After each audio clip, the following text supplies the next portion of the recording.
Download करें जनमत Haryana app.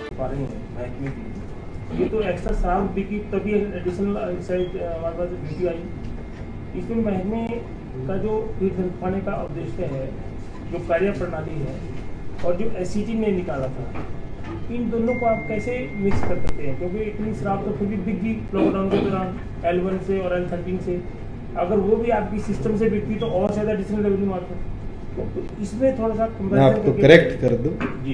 हमारे प्रदेश में वेंट्स जो खुले थे वो 6 मई से खुले थे और उसके अंदर सेटिंग अप पीरियड, क्योंकि कोविड के अंदर पिछले साल के कंपैरेटिव इस साल हैंडिंग ओवर टेकिंग ओवर नहीं हुआ था। एक्साइज ईयर को 19 तारीख से हमने शुरू किया और उस 6 तारीख से लेकर 19 अगस्त तक के डाटा को मैं आपके पास शेयर करूँ और उस डाटा को जब मैं शेयर करता हूँ, मैं पिछले वर्षों के भी पहले क्वार्टर से उसको कंपेयर करता हूँ। इसके अंदर बिकनी ना बिकनी,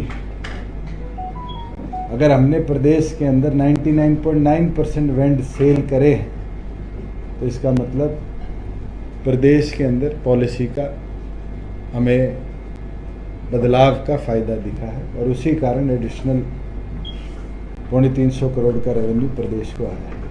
अगर पॉलिसी में अमेंडमेंट्स ना होती और पिछले वर्षों के कंपैरेटिव हम चलते तो शायद ये एडिशनल रेवेन्यू इस बार देखने को नहीं मिलता। और जो शक्ति प्रदेश के अंदर हमने करी है उसका नतीजा है कि मैंने पिछले 5 वर्षों का आपके पास एडिशनल कोटे का डाटा शेयर किया। उस कंपैरिजन में भी पहली बार है कि चाहे IMFL हो चाहे कंट्री लिकर हो, इसके अंदर हमने एडिशनल कोटा भी उठवाने का काम किया है और शायद आने वाले समय में ये परिस्थिति बन जाए, क्योंकि एडिशनल कोटा अलॉटेड कोटे का 50% है, हमें शायद उस 50% को भी और इंक्रीज करना पड़ सकता है। अगर एडिशनल कोटे का जो 50% का मार्क है, अगर वो पूरी तौर पर फिलअप हो जाता है तो उसको भी हमें एडिशनली इंक्रीज करना पड़ सकता है। ये तो खपत की बात नहीं, लोग शराब पी रहे हैं तो एडिशनल कोटा तैयार बढ़ रहा है। मैं तो आपसे एक चीज आपके सवाल का जवाब दे दूं। लोग बारी बारी घोटाला कह रहे हैं, अगर घोटाला हुआ होता तो क्या एडिशनल आपका स्टॉक बिकता? पिछले वर्षों के कंपैरेटिव इतना इंक्रीज आपको दिखता?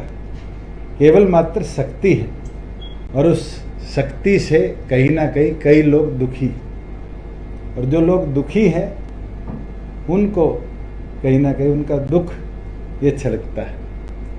संजय, क्या माने इस बात को कि पिछली जो आपकी सरकार थी 5 साल पहले, उसका लास्ट ईयर का जो आपने बताया है एक्साइज ड्यूटी, वो 1 लाख रुपये बताया, अब आप क्लियर कर रहे हैं 27 करोड़ समथिंग का, तो इसका मतलब वहाँ घोटाला पहले भी हुआ है? इसका मतलब मैं घोटाला शब्द नहीं कहूँगा। पिछली बार क्योंकि 6 वेंडर्स का जोन था और एक वेंडर के पास जब 6 रिटेल वेंडर्स होते हैं एक जोन के अंदर, उसमें एडिशनली वो 6 के अंदर डिवाइड करेगा, कैसे डिवीजन हुई उसकी कैलकुलेशन मैं आपके साथ एट हैंड शेयर नहीं कर सकता। मगर क्योंकि हमने 2 वेंड का जोन बनाया, हमें उसका बेनिफिट मिला।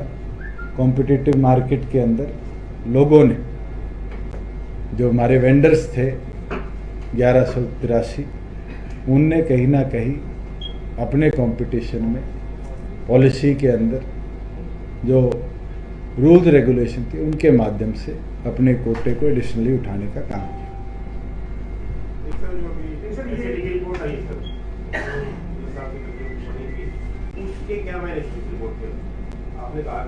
आखिरी 3 पन्नों पर एससीटी ने अपनी रिकमेंडेशन दी और मुझे लगता है मैंने उन 3 पन्नों की रिकमेंडेशन के ऊपर प्रदेश में एक्साइज डिपार्टमेंट ने क्या क्या एक्शन लिया है, किस प्रकार से कदम उठाए हैं, 1 महीने के अंदर अंदर उनको हम कैसे कंप्लाई करेंगे, उसके ऊपर अभी बताने का काम है। जिनने परमिट्स इशू करे थे, जो एयरिंग ऑफिशियल्स हैं, क्योंकि 91 के आसपास परमिट इशू हुए थे, उसमें मूवमेंट नहीं हुई थी। मैं वो परमिट कैसे इशू हुए 27 से लेकर 30 तारीख तक, उसकी ऑलरेडी हमने इंक्वायरी शुरू कर दी है। कोई एररिंग होगा तो उसके खिलाफ कार्रवाई। कितने अधिकारी हैं ऐसे? 5 जिलों के अंदर ये परमिट इशू। सर ये जो एडिशनल जो कमाई इसमें जो कोविड से इंक्लूड है 74 करोड़ रुपया कोविड सेस का एडिशनल आपके इंक्लूडेड 74 करोड़। 75 अप्रॉक्स और मैं आपको बता दूं, अगर आपको एग्जैक्ट डिटेल चाहिए तो रिटेल लाइसेंस फी इसकी कॉपी डलवा देना जी सब। आपको एनेक्सर दे दूं, ज़्यादा बेहतर रहेगा आपको समझने में। मगर इसके अंदर जो कोविड सेस है वो आपका 74.80 करोड़ रुपया है और टोटल जो आपका रेवेन्यू है वो 262.90 करोड़। एक आपने जो कहा है 50% डिस्टिलरी में अभी भी सीसीटीवी नहीं लगे, तो उसकी कोई डेडलाइन है, कब तक वो लग जाएगी? इस महीने के अंदर सितंबर महीने के अंदर पूरे प्रदेश के तमाम बॉटलिंग प्लांट्स और हमारी डिस्टिलरीज एडिशनली L1 L13 के अंदर भी सीसीटीवी कैमरा इंस्टॉल है। अभी कुछ वैन जो जिनकी ऑप्शन नहीं हुई, कुछ ऐसा है? कुछ सिर्फ एक वेंड है सोनीपत का, एक जोन है जिसके अंदर 2 वेंड्स हैं जिसकी ऑप्शन नहीं हुई क्योंकि वो इंडस्ट्रियल एरिया के अंदर है और अभी तक 4 बिडिंग के अंदर उसके लिए कोई बिड करने वाला है नहीं क्योंकि पहला क्वार्टर समाप्त हो चुका है। तो उसके हमने चेक्स एंड बैलेंसेस देखने हैं कि हम उसको कैसे सेल ऑफ कर पाएंगे। एक जो एससीटी बार बार एक मांगती थी एक्साइज डिपार्टमेंट से कि हमें L1 और L13 का फिजिकल वेरिफिकेशन जो स्टॉक का था उसकी रिपोर्ट दी जाए। जो और सरकार ने कहा था कि 2 रिपोर्ट्स थी, RDDC की कमेटी जो है वो कर चुकी है, तो वो डाटा आपके पास है, डिपार्टमेंट ने भी आपको भेज दिया है। हमने उन लोगों के खिलाफ क्या एक्शन फैसला किया है? 22 के 22 जिलों का डिप्टी कमिश्नर्स की कमेटी का भी डाटा और 27 तारीख को जब हमारे पास डिस्ट्रिक्ट वाइज कंप्लायंस रिपोर्ट आई थी 27 मार्च 2020 को 11 बजे जो डिस्ट्रिक्ट वाइज हमारे पास कंप्लायंस रिपोर्ट आई थी और उसके बाद अप्रैल के अंदर DTCs ने फिजिकल वेरिफिकेशन कर जो एक रिपोर्ट दी थी, तीनों को हमने मैच किया है। कई जगह एडिशनल, कई जगह कमी स्टॉक में जहां आई है उनके खिलाफ जो भी एक्साइज पॉलिसी 2000 क्योंकि 19-20 की उस समय वैलिड थी, उसके अनुसार जो पेनल्टीज लगनी है, जो एडिशनल ड्यूटी लगनी है और अगर पर्याप्त मात्रा से एक्सेस आता है तो उसके ऊपर हमने अगर कोई कार्रवाई करनी है उसके ऊपर डिपार्टमेंट डिस्ट्रिक्ट वाइज रिपोर्ट बनाकर हमें दे रहा है। और आने वाले समय में क्योंकि रूल्स एंड प्रोसीजर्स जो एक्साइज एक्ट के हैं वो पंजाब एक्साइज एक्ट के, उसके अनुसार जो भी कार्रवाई होगी प्रदेश में हमें करने का काम है। जी, 2 तो बातें हमने प्रपोज बताई थी कि जुर्माना भी लगेगा, पेनल्टी का और एडिशनल जो नहीं, ये तो रूल कहता है कि अगर किसी के पास टैक्स पेड है मगर वो एडिशनल है तो उसके ऊपर क्या कार्रवाई। अगर टैक्स नॉट पेड है और वो एडिशनल है तो उसके ऊपर फिर कानूनी कार्रवाई अंडर एक्साइज एक्ट भी होती है। और किसी के पास स्टॉक में कमी है तो उसके ऊपर भी, क्योंकि हमें एक को पर्सनल हेयरिंग देनी पड़ेगी नहीं पड़ेगी, उसके ऊपर लीगली हम राय ले रहे हैं। जैसे भी होगा तमाम 22 के 22 जिलों के अंदर जो हमारे पास रिकॉर्ड है उन पर कार्रवाई।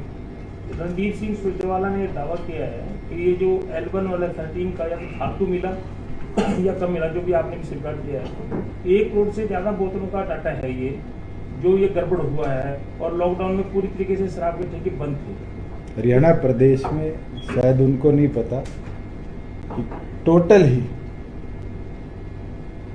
3.2 करोड़ केसेस पिछले साल अलॉटेड थे। अगर उसके अंदर 1 करोड़ एडिशनल बोतल आई है, गायब हुई है, तो उसका प्रदेश को कितना रेवेन्यू एडिशनल आया होगा वो तो एक्साइज डिपार्टमेंट के पास पहले ही रिकॉर्ड हो। तो जहाँ कमी है नहीं, हम तो आपसे पूछ रहे हैं, वो दावा तो विपक्ष के देता है, उनको जो जानकारी मिलेगी। आप महकमे के मंत्री भी हैं, डिप्टी चीफ मिनिस्टर भी हैं, आप ही बता देना कि कितना कम मिला कितना ज्यादा मैं मिला। आपको जो बता रहा हूँ, क्योंकि हमने डिस्ट्रिक्ट वाइज 3 अलग अलग वेरिफिकेशन रिपोर्ट्स की मॉनिटरिंग कर, क्योंकि हमें एक एक वेंट्स को वेरीफाई करना पड़ेगा। किसी वेयर हाउस से अगर वेंड में गई हुई थी और वेंड सील हो गया और बाद में वो स्टॉक जब डिप्टी कमिश्नर ने चेकिंग करी वहाँ मिला, तो उस वेरिएशन को वेरीफाई करने के बाद ही हम उसके ऊपर एक्शन लेंगे। तो क्या अभी वेरिफिकेशन चल रही है अपनी दुकानें में? डिस्ट्रिक्ट वाइज एक एक L1 L13 पर, क्योंकि हमारे पास इंडिविजुअल L1 L13 का डाटा है, ना कि L2 L14 का। अब L2 L14 में कितना स्टॉक था, अब उनकी चेकिंग करें। उनकी चेकिंग तो नहीं हो सकती क्योंकि नेक्स्ट ईयर के वेंड हो गए, मगर उनमें से कितना स्टॉक जब डिप्टी कमिश्नर ने वेरीफाई किया वापस आया, क्योंकि वो वेंड बिल्कुल पूरी तौर पर बंद हो गए थे, सील तो उसके ऊपर सील था। वो तो सारे एक्साइज पेड है, सब पे होलोग्राम है।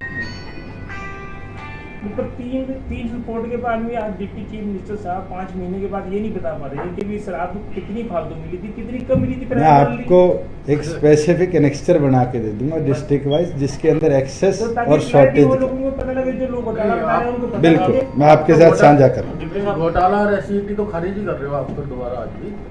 मैं तो आपको बता रहा हूँ कि अब अगर हमें एडिशनल रेवेन्यू आया है तो उन लोगों को ये जवाब तो मिल गया कि किसी तरह का घोटाला नहीं।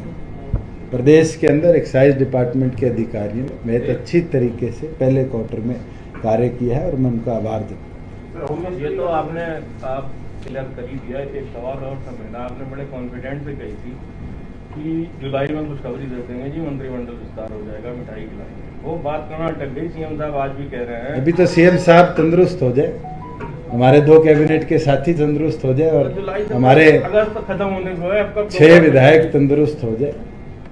14 दिन में हो जाएगा वो भी। चलो 14 दिन में आ जाएंगे, आपको 14 दिन में दे देंगे। चलो साहब आप दे देंगे ना। कहा कि मुख्यमंत्री अभी कोरोना पॉजिटिव है, वो स्वस्थ हो जाए। डिसीजन इस वक्त कहीं ना कहीं आप ही की तरफ लोगों की निगाहें हैं, क्योंकि मुख्यमंत्री जी हॉस्पिटल में हैं।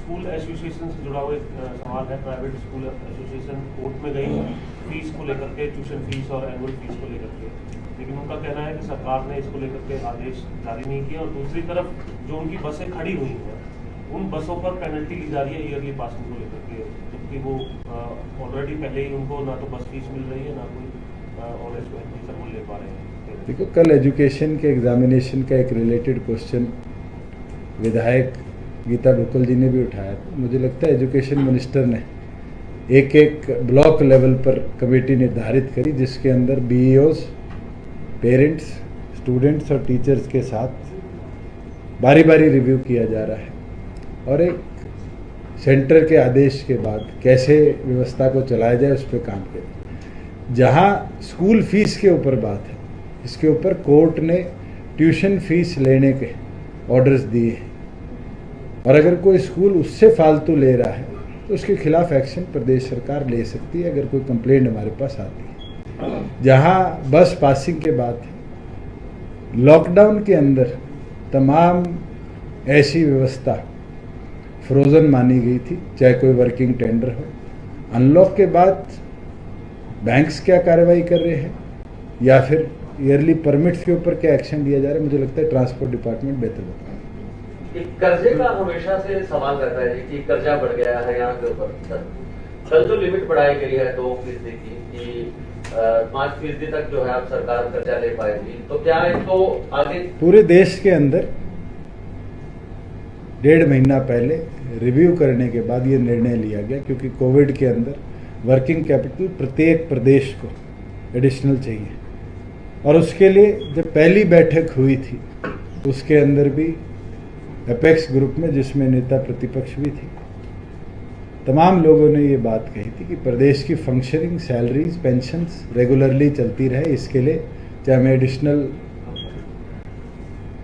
फंड्स भी लेने पड़े हम बोले। और जब केंद्र ने 2% की वृद्धि की परमिशन दी तो प्रदेश सरकार की फंक्शनिंग बेहतर हो, इकोनॉमी में पैसा का फ्लो पहले जैसा रहे, लोगों को रोज़गार मिलते रहे, उसके लिए क्योंकि फंक्शनिंग बहुत ज़रूरी हैं अलग अलग डिपार्टमेंट्स की, ये एडिशनल फंड विड्रॉ की। कल विधानसभा इस तरह की पेंशन देने में या फिर तनख्वाह देने में एक कटारी सरकार को कर्जा ज्यादा लेकर मैं एक चीज़ जरूर आपके साथ साझी कर सकता हूँ कि 29 राज्य हैं, बची यूनियन टेरिटरीज तो सारी केंद्र द्वारा मॉनिटर्ड है। 29 राज्यों के अंदर शायद हरियाणा इकलौता ऐसा राज्य होगा जिसने टाइमली अपने एम्प्लॉयज़ की सैलरी दी, प्लस जो हमारे प्रोजेक्ट्स इन वर्किंग थे उनको भी अनलॉक 1 के अंदर सबसे पहले रीस्टार्ट करने का काम किया, चाहे वो बड़े प्रोजेक्ट्स का निर्माण की बात हो, चाहे हमारे कंस्ट्रक्शन प्रोजेक्ट्स को दोबारा इफेक्टिवली चलाने की बात हो। और प्रदेश सरकार ये विश्वास दिलाती है कि इसी मजबूती के साथ प्रदेश को प्रगति के पथ पर ले जाती है। DP सिंह साहब, कल आपके चाचा श्री सागर सिंह चौटाला प्रेस कॉन्फ्रेंस करने आए थे यहीं पर बीच। उन्होंने कहा कि चौधरी देवीलाल का जो सपना था राइट टू रिकॉल, और जिसमें DP सिंह साहब भी बार बार कह रहे हैं कि राइट टू रिकॉल का चौधरी देवीलाल का सपना पूरा करेंगे, वो तो MP और MLA के लिए था। पंचायती राज में तो पहले से 1994 के पंचायती राज एक्ट में प्रावधान है कि नो परमानेंट मोशन सरपंच के खिलाफ ला सकते हैं, तो इसमें कौन सी बहुत बड़ी बात है? राइट टू रिकॉल तो MP MLA। आप उनको सीरियस पॉलिटिशियन लेते हो? नहीं, हम तो आपको 1999 के अंदर चौधरी बंसीलाल जी ने राइट टू रिकॉल की व्यवस्था को पंचायती राज एक्ट से हटा दिया था। अगर वो इतने सीरियस पॉलिटिशियन है तो एक एक्ट के बाद अगर दूसरे एक्ट में अमेंडमेंट आई होती तो उसका भी ज्ञान रखते। और हमने इस बिल को इंट्रोड्यूस कल करना था, मगर नेता प्रतिपक्ष की ऑब्जर्वेशन थी, क्योंकि इसके अंदर वुमेन रिजर्वेशन भी था, इसके अंदर BCA के रिजर्वेशन भी थी और साथ में राइट टू रिकॉल था, क्योंकि वो चाहते थे कि हाउस में इस पे लेंदी डिस्कशन हो, मेंबर्स को इस पे समय मिले, इसलिए इसको सेशन के आगामी वर्किंग डे के अंदर पेश किया जाए, इसलिए इसको डेफर किया। और राइट टू रिकॉल जो व्यवस्था पहले थी, मैं उसके ऊपर भी आपको इनलाइटन करना चाहूँगा कि वो व्यवस्था थी कि मेंबर्स 2/3 मेजॉरिटी के साथ रिकॉल कर सकते थे, जिसके अंदर गांव की जनता का अधिकार नहीं था। अगर हम प्रदेश के अंदर कुछ अमेंडमेंट लाने की बात करेंगे तो फिर मेंबर्स को ये अधिकार नहीं, गांव के वोटर्स को जो डायरेक्टली चुनने का काम करते हैं। और अगर किसी ने ये बात कही है कि चौधरी देवीलाल का सपना था कि MP MLA पे आए, आज प्रदेश की ताकत तो पंचायती राज अमेंडमेंट की है, कभी मौका केंद्र का होगा तो जरूर उसके ऊपर भी काम करने का कार्य करें। लेकिन आपको नहीं लगता कि राइट टू रिकॉल के बाद में जो SC BC या जो गरीब वर्ग के लोग चुन के आ जाते हैं, उनको एक लोगों का प्रेशर हो जाएगा, उनको विड्रॉ बार बार? देखिए, जब हमारी सरकार की एक सोच है कि पंचायती राज इंस्टीट्यूशंस को ज़्यादा पावर दी जाए, जिसके अंदर आपने देखा होगा कि 2 बार इंटर डिस्ट्रिक्ट काउंसिल की बैठक भी इस सरकार में हुई। हमने पंचायती राज के एक्सियन को CEO को ट्रांसफ़र करने का काम किया। 22 के 22 जिलों के अंदर CEO जिला परिषद अलग से सीनियर HCS अफसरों को लगाया। उद्देश्य यही है कि डायरेक्टर्स की पावर, डिप्टी कमिश्नर्स की पावर को CEO को ट्रांसफ़र किया जाए, जिससे जैसे केरल के अंदर है या और स्टेट हैं सदर्न इंडिया के, जिनमें पंचायती राज इंस्टीट्यूशन अपने आप में एक ताकत है, उन लोगों को जो आज पंचायत के सदस्य चुनकर आते हैं एम्पावर कर। और हमारा उद्देश्य इसीलिए है कि किसी को आप इतना एम्पावर कर रहे हैं तो फिर उन लोगों की मॉनिटरिंग स्टेट गवर्नमेंट ना करे, गांव की जनता करे। इसीलिए हमने ग्राम सभा को ये ताकत देने का गांव के वोटरों को प्लान किया। कल विधानसभा के अंदर आपकी पार्टी के एक विधायक ने तमाम गंभीर आरोप लगाए और असंसदीय शब्द बोले। लोकदल के विधायक ने भी आपके खिलाफ, मतलब जो आपके डिपार्टमेंट है, निशाने पर रहे, तो आपने वो एक शब्द नहीं कहा और उन शब्दों को डिलीट भी नहीं किया गया, तो क्या कारण है, आप क्यों चुप रहे हो? आप उनको सीरियस लेते हैं? नहीं, दोनों मैं आदमी तो अभी बोल के हटा हूँ, आप बारी बारी लोकदल की बात करते हैं। कल तो वो BSc के मेंबर भी बन रहे थे। कभी किसी विधायक को सदन में खड़े होकर BSc की सदस्यता के लिए मांग करते देखा है? या BSc इतनी जरूरी होगी एक विधायक के लिए कि वो पूरे हाउस को हाउस की व्यवस्था को खराब करने का काम है। उनके अलावा आपकी पार्टी के विधायक भी कह रहे थे कि रिश्वत जो है ऊपर तक जा रहे हैं, आपकी पार्टी के विधायक ऐसा मैं तो राकेश दौलताबाद जी को भी कहा है, उन्होंने कहा था मैंने होर्डिंग लगवाई। अगर ऐसी कहीं समस्या उनके सामने है और किसी के सामने, चाहे वो मेरी पार्टी का हो, इंडिपेंडेंट हो, किसी पार्टी का हो, हमारी सरकार का हिस्सा ना भी हो, तो भी मैं कहता हूँ अगर आपको पता चलता है कि कहीं इस तरह की मॉनेटरी ट्रांजैक्शन होती है, आप बताइए। अगर हमने एक सब रजिस्ट्रार और 6 जॉइंट रजिस्ट्रार्स को ना केवल सस्पेंड किया, उनके खिलाफ FIRs तक करी, तो हम सख्त कार्रवाई करने के प्रति चलने वाली सरकार है। सर, पंजाब सरकार ने कल एक फैसला लिया है कि कोविड से अगर किसी पत्रकार की मौत होती है तो 10 लाख रुपए दिए जाएंगे। हरियाणा में इसको लेकर हरियाणा के अंदर तो कोविड के कारण किसी की भी डेथ होती है, अगर वो एम्प्लॉय है या एक्रेडिटेड है, तो मेरे ख्याल से पहले ही FD ने ये फैसला लिया। एक आपने 75% रिजर्वेशन वाला अध्यादेश तो वापस ले लिया राज्यपाल से, और कल इंट्रोड्यूस नहीं किया आपने वहाँ। नहीं, मैं आपको करेक्ट कर दूं, क्योंकि हम पावर चीफ मिनिस्टर को देते हैं कि वो लेजिस्लेशन पेश कर सकते हैं, हम ये पावर नहीं देते कि लेजिस्लेशन विड्रॉ कर सकते हैं। और ऑब्जर्वेशन गवर्नर की थी कि कैबिनेट किसी भी प्रकार के लेजिस्लेशन को विड्रॉ कर सकती है, तो हमें कैबिनेट से प्रस्ताव पास कराना पड़ेगा कि हम अपना ऑर्डिनेंस विड्रॉ करते हैं। आगामी दिनों के अंदर उसको विड्रॉ कर बिल को हम कमिंग डेज में शेयर। देखिए 75% युवाओं वाला जो मामला है वो भी कल अवैसी जी कह रहे थे कि जो इंडस्ट्री अब लगेगी उसमें भी 3 साल तक ये नहीं है कि 75% वाला लागू है, और हम 3 साल प्रदेश के बाद में लागू है। 75% का जो कानून लेकर आ रहे हैं वो तमाम एक्ट्स को सुपरसीड करने का काम है। अगर कोई कहता है कि ये 3 साल तक लागू नहीं होगा तो कहीं ना कहीं मिसगाइड कर रहे हैं। राजनीति के आगे, राजनीति के पीछे, हर हलचल को जानने के लिए हमारे YouTube चैनल जनमत हरियाणा को लाइक करें, सब्सक्राइब करें और अपडेट रहने के लिए बेल आइकन दबाना ना भूलें। देखते रहें जनमत हरियाणा, सच के अलावा कुछ भी नहीं।